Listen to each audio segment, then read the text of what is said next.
Hello, everyone, and welcome to this episode of FinServ Tech Oracles. I'm John Burke, here with my oracular colleague, Jerry Murphy, and we're ready to share our thoughts on technology for financial services firms. In this episode, Jerry, you wanted to talk about what financial services companies should be doing to mitigate risk. Now, in our pre-discussions, we were talking about how the chief risk officer's job is to assess risk, but there's typically nobody within the organization chartered with developing risk mitigation strategies across the whole company and enforcing them. Now, by elevating the CISO to that position, the position of Chief Risk Mitigation Officer for cybersecurity anyway, and injecting the idea of criminal and civil penalties, um, companies are putting disproportionate emphasis on cybersecurity risk. Instead, the CISO should be reporting to a chief risk enforcement officer whose job is to enforce appropriate risk mitigation efforts across all the areas, not just cybersecurity. How's your thinking evolving on this? Well, yeah, I almost wonder if the answer is it really risk enforcement officer versus a risk mitigation officer? Because when you think about when I think about risk, I think about what a chief risk officer does. Really, their job is to assess risk and to tell the business based on everything that's going on. Here's what I appear to be what the risk is, but it's always the implication is I think it's up to the chief executive or the board to actually say what actions do we want to take to mitigate that risk. But the reality is the CEO, him or herself, is not going to be the person actually taking the actions. I think you need to have some person that's responsible saying, okay, here's what we're going to do to mitigate the risk we have. And it's not just IT risk. I mean, the chief information security officer is really focused on IT risk, but clearly there's a lots of risk besides IT risk. There's legal risks, there's financial risks, there's reputational risks.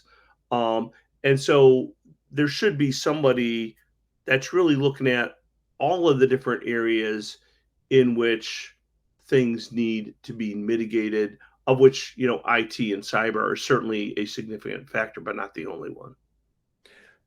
So, given that, a complete cross company perspective, a complete cross company power structure, power of enforcement, um, who would this person report to in the organization? Where would the position live?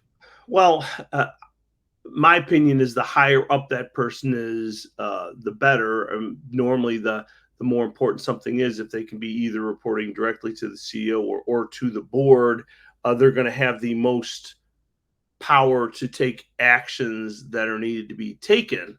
The further down you bury that thing, the less it's going to be in importance. I would think the lowest you would probably want that to go is probably, say, reporting to the chief operations officer. If you get much lower than that, then the amount of autonomy in importance that they have to take action is going to be lower. Although I certainly would prefer, say, the COO in terms of operations, because operations to me sort of implies things that you're doing on a daily basis, which would be actions you're taking. I would be reluctant to put that person under the chief financial officer, because ultimately it seems like the financial officer's area is around financial risks or things I can do around cutting costs as opposed to investing in things. So I would prefer it not to be there, but somewhere in those areas would make sense to me. Yeah, I mean, you'd even be getting into that sort of conflict of interest territory if you put it under the CFO, because then if you're reporting to somebody whose job is to keep costs down and all of the things that you're proposing are going to drive costs up, you're setting up a natural conflict. Yeah, and that would actually be why I wouldn't have them say under the chief risk officer, because to me, and oftentimes people put the CISO there. And my point I often make is that, I don't think that the because of the conflict of interest issue, that the person responsible for taking actions to mitigate risk should be in the same office as somebody who's assessing risk, because I think that just performs a natural conflict of interest. As in having the CISO report into the CIO, again, you're setting up something that makes the relationship less successful and makes the CISO less successful almost automatically. Yeah. So suppose I put a chief risk mitigation or risk mitigation enforcement officer into my company, and they're reporting to the CEO. What is that person going to be doing that's not getting done today? How does it change any operational processes or development processes or whatever? Well, I think it actually does make changes to those processes. I mean, I think very often when you look at most existing organizational structures, they're focused on doing what I need to do today to optimize things for today.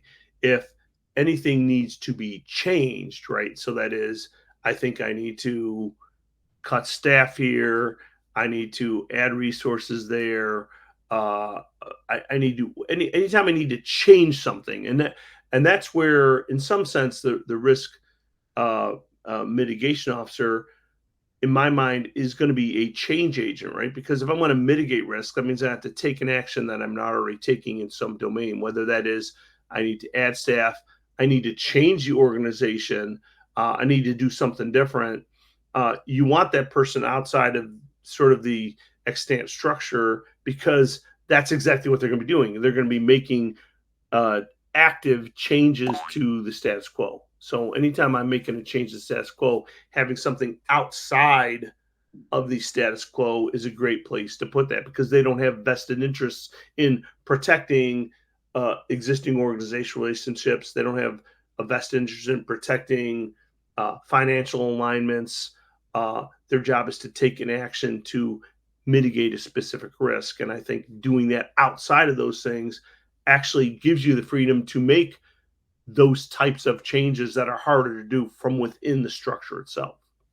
Yeah, I was thinking about it like mitigating the risk of climate disasters. You know, if you're living in a place that's prone to hurricanes or flooding, and you, as the person proposing the deployment of a new branch location, would be trying to keep the costs of the branch down and might propose, minimal power backups for all the equipment on that site, whatever kind of equipment it is.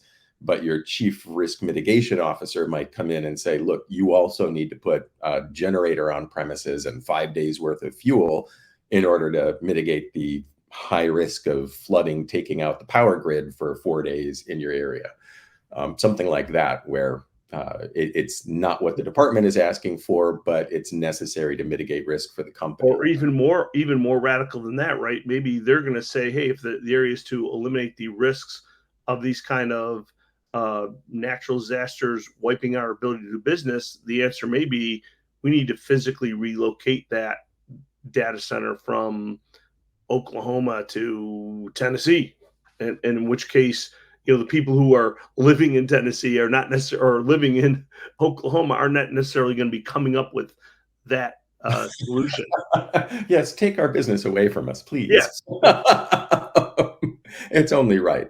All right. Well, let me see. What do you recommend then? Well, I recommend considering having such a position. Um, I think about how your company has those organizations. Think about the key drivers that are important to your board, and then do an internal assessment of your current organization, operations, and cybersecurity posture to see where are those areas of risk, and be proactive about thinking about where do those risks exist and what actions might I take to mitigate them. Short and sweet. Lovely. And that's it then. That's a wrap. Until next week, everybody, thanks for joining us. You can register for this entire series online, and please tune in next week at 0900 for the next episode of FinServ Tech Oracles, right before the market opens on Tuesdays. Jerry, thanks so much. Yeah, have a great week, everyone.